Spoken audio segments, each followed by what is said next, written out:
All right, we are ready to go. This is Jay Schenirer, Council Member for District 5, and welcome to our weekly broadcast over Facebook Live. Today, Eric Guerra, my colleague from District 6, is going to spend some time with us talking about where we are as a city, where he hopes we go. But I want to welcome everyone to this half an hour. We're excited to be here. So, Eric, thank you so much for doing this. Really appreciate it. You'll see how far I've come as a little host here. See what we I like the t-shirt as well. Eric, what we do, and the way I usually start with people is ask them to do kind of a 3-minute or 4-minute bio of themselves, just so they can, people don't, if we don't know each other's stories, it's hard to get someplace together. And so if you want to do that, that would be a great way to start. Just give us a little bit of history and how you ended up on the council. Yeah, well, I appreciate that, Jay. You know, Jay and I share neighboring council districts here that we represent. My wife and I, we have a little toddler. We live in Tahoe Park. But my story actually starts in this little village up in the Sierra Madre. So if you were to go to Tahoe or Pollock Pines, and you were to follow that ridge 3,000 miles south down to Mexico into this little Purepecha village, that you'd find a town called Herauero, which means land of water. So a lot, just like in the Sierras, a lot of geothermal activity, a lot of mountain pools. And like many in this country, when the economy crashed over there and hunger and the ability for work happened, my family immigrated here to the United States. We moved over to Yolo County. We were farm workers. I remember as a kid, as a 5-year-old, working over at the fig ranches, fig orchards, picking fruit. And then we picked everything from peaches, onions, whole tomatoes, everything you could think of. But basically grew up across the river, and then found myself, just really not knowing what to do with life. And as luck would have it, there were good people in our community, particularly at Sac State, who were recruiting farm workers and farm working kids to go to college. And I was a beneficiary of the College Assistant Migrant Program that recruited me there. I got an engineering degree from Sac State. And as we know, the power of education, once you get one family member in, right, the rest comes. So my younger brother got also a mechanical engineering degree. My sister got a civil construction management engineering degree. And then even my mother, when she said, if these little annoying rugrats could do it, she went and got her GED and got her diploma at Sac State too. So it was a great opportunity. Never thought I'd do elected office. In fact, if anybody comes from other countries where the government can be threatening at times, it's a dangerous thing to be in. So my perception of politics or even government was not a positive one. And it wasn't until I worked in the legislature and, just like Jay, saw the strength and the ability to be able to change things for the better. I worked on the California Dream Act for immigrants, and next thing you know, I got involved in my neighborhood, planted a tree, and that's how they suck you in. You volunteer for one thing, and next thing you know, you're running for city council. So with that, I would say I'll leave it at that. Jay, I have to try to whole rounded figure of how I got here. No, that's great. That's great, and it's got to be quite a different lens than a lot of people have as you look at issues because of the background that you have and the experiences that you've had kind of growing up and as an adult as well. I mean, can you talk a little bit about how do you think your thought process is different than a lot of folks because of those experiences? Well, one of it is the access to information. I mean, if you talk to any economist, and I think about Rob Wasmer from Sac State, information asymmetry is an issue that you always have to take into account. Those with information will access resources much faster. Those without will be left to chance, luck, and in an unfortunate situation. I think right now in COVID-19, and we see the unfortunate rise in the number of Latinos who are affected by COVID, and the number of both Black and minority-owned businesses, Latino-owned businesses, Southeast Asian-owned businesses who have not been able to get as many resources. The access to information, I think, has always been a thing that crossed my mind. As a kid, I remember trying to translate insurance documents, health documents, to my parents, and are they getting the best information, most appropriate financial information? And so you wonder why there's a cycle of poverty that happens when people don't have access to resources that benefit their own health, to grow their own assets and capital, and then that repeats itself over and over again. So I think one of the biggest things is it's not just language. I mean, folks who have different languages, but it's how we communicate with communities, and government in general is used to using the lowest common denominator, because it's the easiest, probably maybe most expedient way of getting information out. But you always, when you use that as your only lens, people get left behind. So I think that's been an interesting point of view. Great. So Eric, I know you've been involved a lot, obviously, with the Latino community, but talk a little bit about one of the biggest issues we have confronting us right now, which is the disproportionality of how COVID is impacting the Latino community, and what we are doing and what we should be doing. Yeah.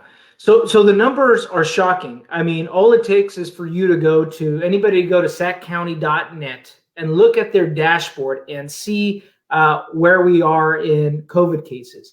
And the Latino community is only about 30% of the population, but yet it is the largest set of cases of COVID-19, even more than the white population. Then after that, you go into Black and Asian populations. And unfortunately, I think it's that that community wasn't intentionally communicated early on, and even other communities, have not been receiving the messages quickly. I think for me, the point of view that even it wasn't just Sacramento County. I mean, so you can go and look at CR locals, but it was an entire systems failure for the state. I'm going to try to share my screen real quickly to show something very dramatic here. I'm going to try this here if I can. Share screen, easiest screen. Let's see if we can do this. Share screen. This is a new one for us. So this is a new one. We're trying here. Okay, let's see. I think it's double sharing, but let's see if we can go here. Can you see that, Jay? My PowerPoint? Yeah. Perfect. So this was put together by Dr. Sergio Aguilar Guajiola here in the Center for Health Disparities. I'm going to scroll down all the way to where the numbers are. These are July numbers of COVID-19 in California that people should know. In April 1st, you could see how the disparities were pretty much falling somewhat in line with the demographics. Clearly, you see the African American Black community had higher numbers right off the bat. But as you went into July, if you look at those numbers, let's compare those numbers of deaths. See, these are the death rates. If you go into July, all of a sudden, these numbers begin to dramatically change. And one of the key things here is that if you look at communities of color, they're likely to be living in multi-generational families in conditions where they can't self-isolate.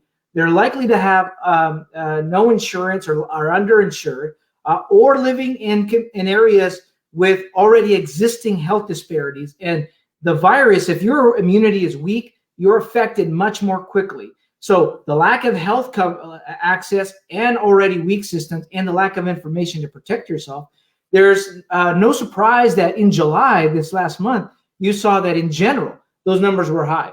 But what is most shocking is I'm going to scroll to the working age of when people are in their prime working condition, the prime of their also health condition, the age of 35 to 49-year-olds.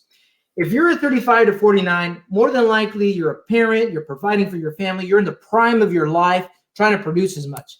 Well, this was the most tragic number to see, that in California in July, 77% of the deaths were from the Latino community.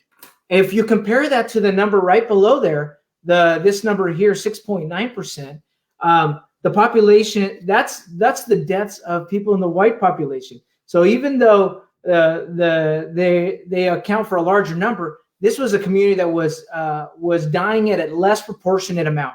Same thing with API, same thing with the Black and African American community. in the state of California, but Latinos were out there being affected and dying at significant number rates. And also the case numbers. On the far left, you see the case numbers. So clearly much more. And what that can be attributed to is they were essential workers. They had to be out there working to provide for their families. We thank our essential workers who are doctors and nurses and those that are out there on the front lines in the health system.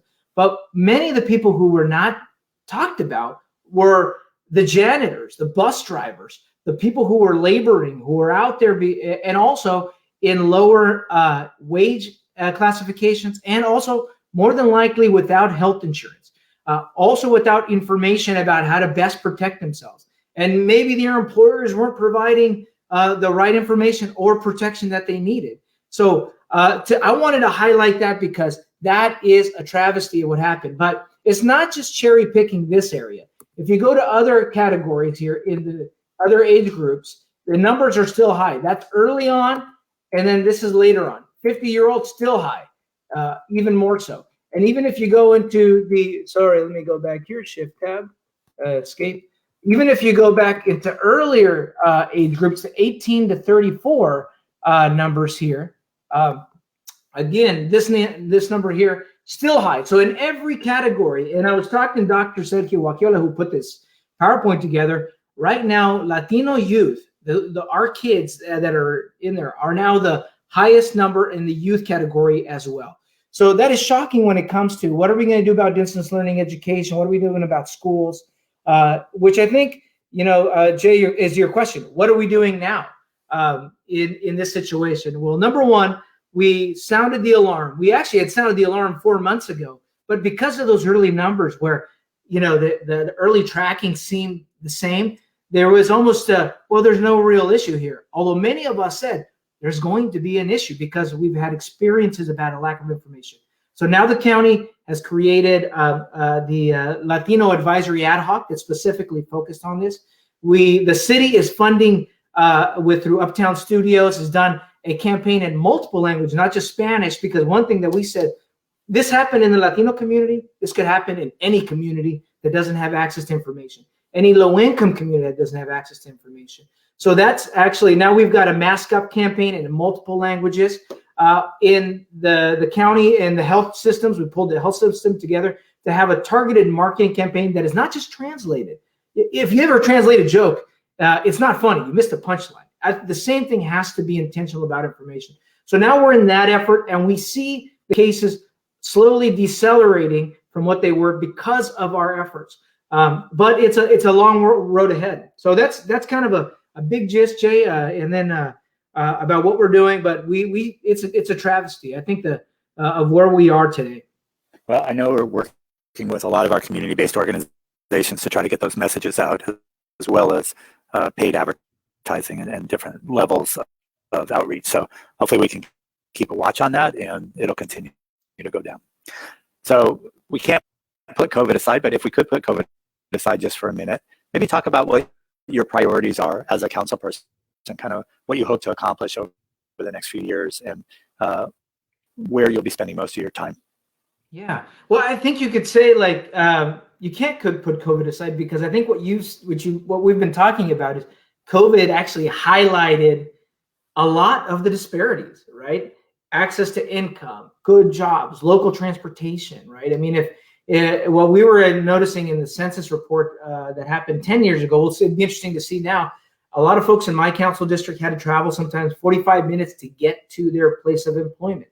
So searching for local jobs is critical. For me, the industrial area, creating opportunities in the manufacturing and industrial area is a great place where people can make money above the minimum wage, and creating the California Mobility Center, which is intended to look at the clean energy sector, looking at how do we electrify our entire mobility network, and creating industrial manufacturing jobs that are focused on the environment, addressing climate change, and employing people in the neighborhood.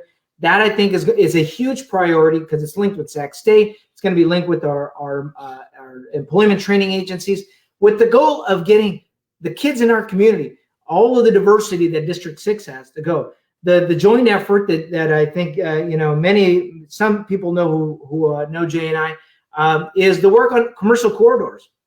Stockton Boulevard, looking at our best land use. This goes hand in hand with climate change, with our housing crisis, with local jobs, with making sure that we can empower communities and avoid gentrification. Because if we can balance our land use decisions out better and stop this massive sprawl that we see, which is sometimes the most cost-effective way of building housing, but most ineffective when it comes to transportation, congestion, job employment. I think if we crack that nut, we can affect a lot of the area. And Jay, I know with SACOG, he's working on a program called Green Means Go. We're trying to get the state government to give funding for infrastructure, because those are the big challenges.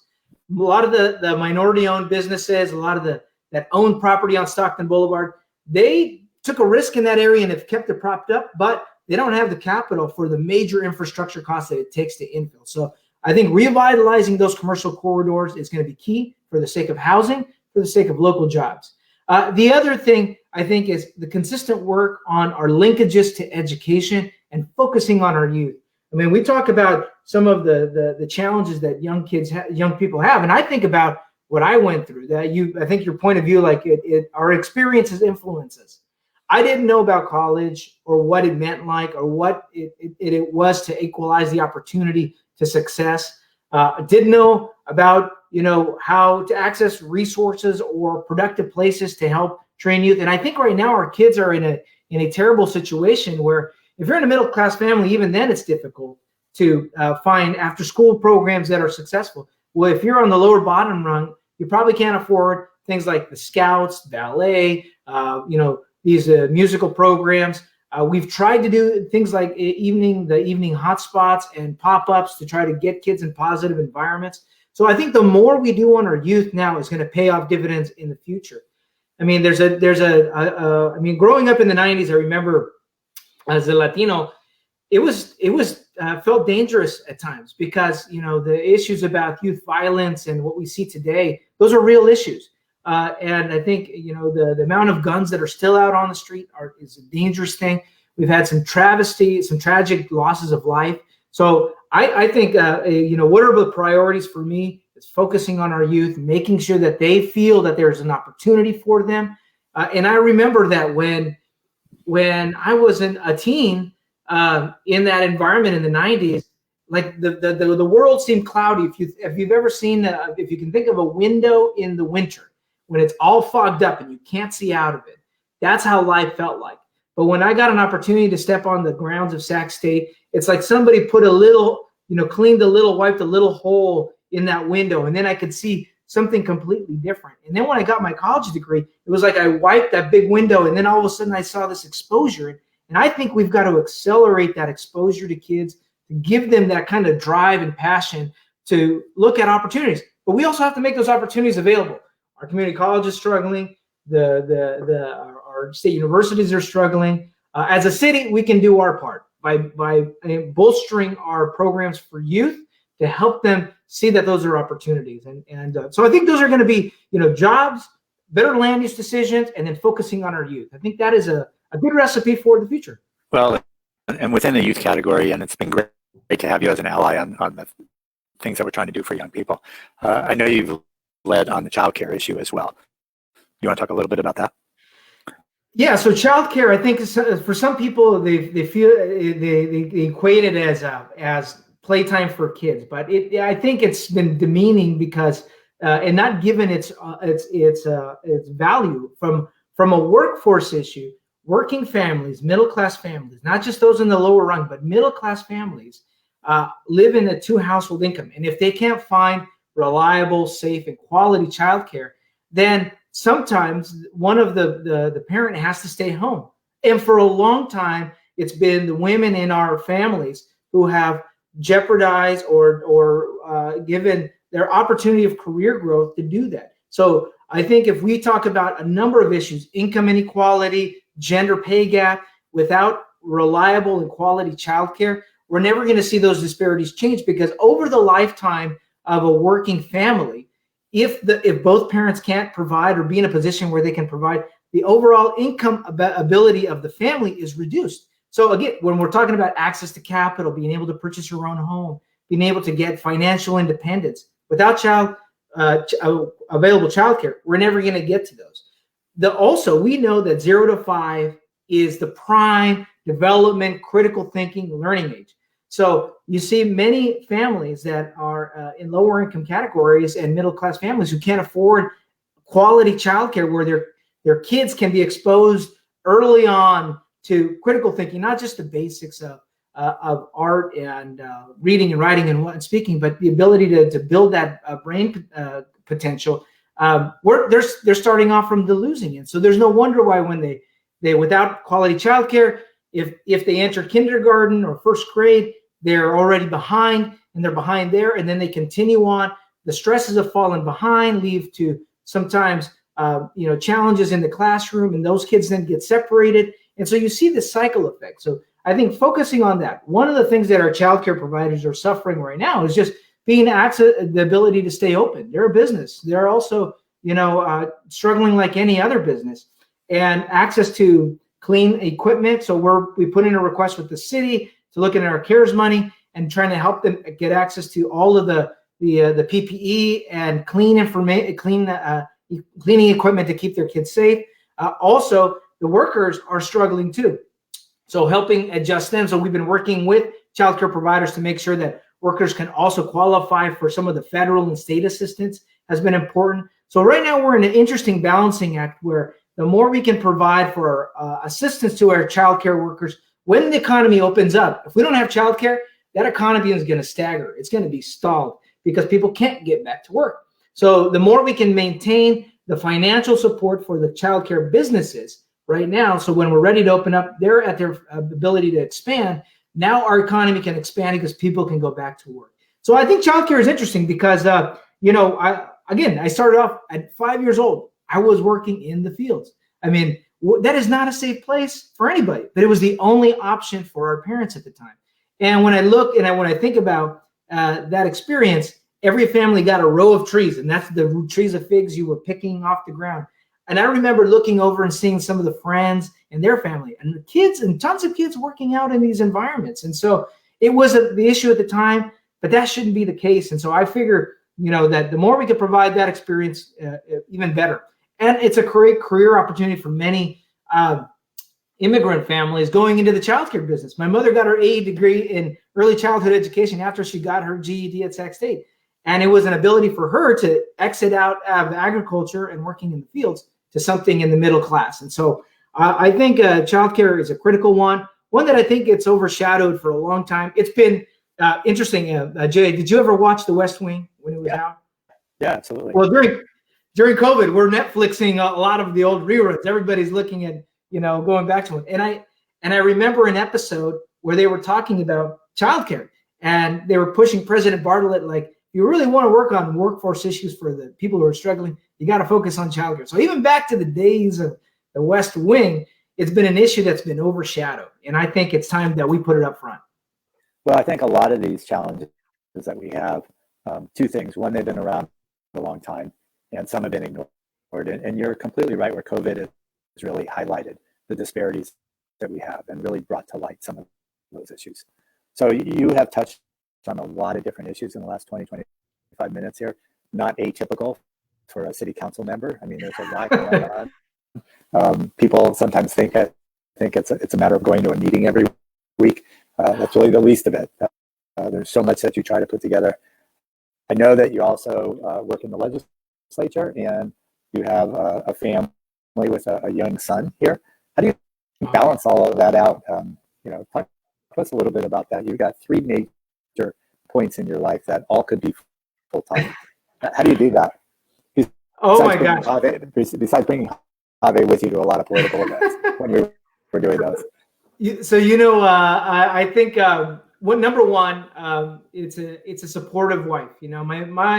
My wife, Christina, is, it makes me a little emotional now here, but talk about like life partners, people who are in your life that kind of, they make you whole, they give you that energy and drive. I couldn't do it without her, right? It's the motivation I get, our family and whatnot. Is she watching this now, or do we?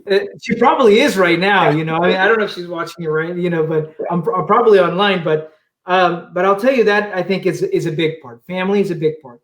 But she jokes at me that for a person who got an engineering degree, I have really bad math because, two part-time jobs that are both full-time work with part-time pay that take away every part of your personal life, But we're true believers. She also believes in the value of public service and how do we, what can you do to help all of us? Because if our neighborhoods are strong, we're all benefiting, right? If you think about just you and me and what I could do for me, and your neighbors having issues, that all of that creeps into our lives. I mean, people who think that we shouldn't address the homeless because it's them over there, then those issues will creep in our life. COVID's a good example. If we don't address how we affect people who are being impacted by COVID, all it takes is somebody who's affected to be near us, and then we're affected too. So I think for me, how do I juggle everything? I think it's keeping that in mind.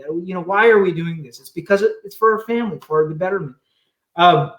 My son, he just cracks me up, man, all the time. And yes, I take him everywhere. I try to make it be part of my life.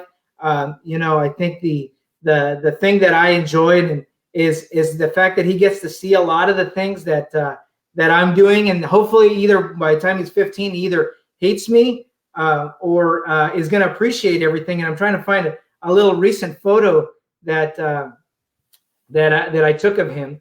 And I don't know if you can see that one, Jay, but it was exciting, to see that happening. And so I feel like in the future he's going to either say, I don't want to go to another town hall, Dad, or I don't want to go to another march. We just went to a march, right? So part of that, I think, is making sure that the family is all part of what we're doing, right? And then I played the guitar for a long time, but I picked up the ukulele, and it's a beautiful instrument, and that helps me sometimes when I'm by myself, really kind of put things down. I'm not the greatest player, but it keeps me happy. But you'll be ready for the city council talent show. That. That's right. Yeah. Well, I guess that's the last question I have. So what I usually do, my last question with people is, if you were me and had 4 votes on the council, you could do whatever you want. But you have 4 votes a lot, and you do so much for us in helping to move us forward. The council is going to look differently in November. We have at least probably 2, if not more, new people that will be coming on. How do you see that all happening? And I can certainly give you my view of it, but what do you think we should be doing or thinking about now, given that it is going to look different? Number one, I think having a better legislative process. For better or worse, everything comes to the council at once. And the fact that we don't have a better committee or legislative process, having worked in the legislature for 17 years, it makes it actually reduces having every conversation just at the council level, reduces the public's ability to really weigh in and have a dialogue about issues.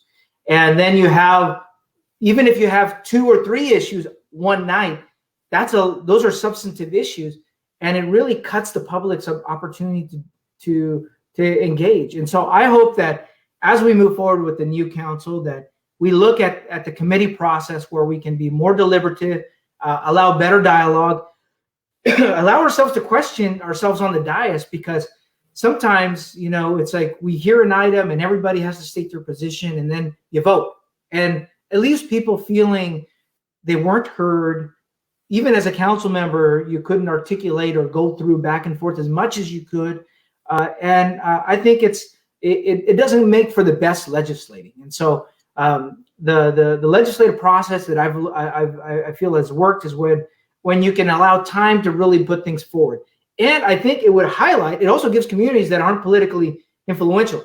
If you're a lobbyist and you are a person who's politically involved and can pick up the cell phone to call the mayor or a council member, that process currently probably works great for you, because you can call everybody.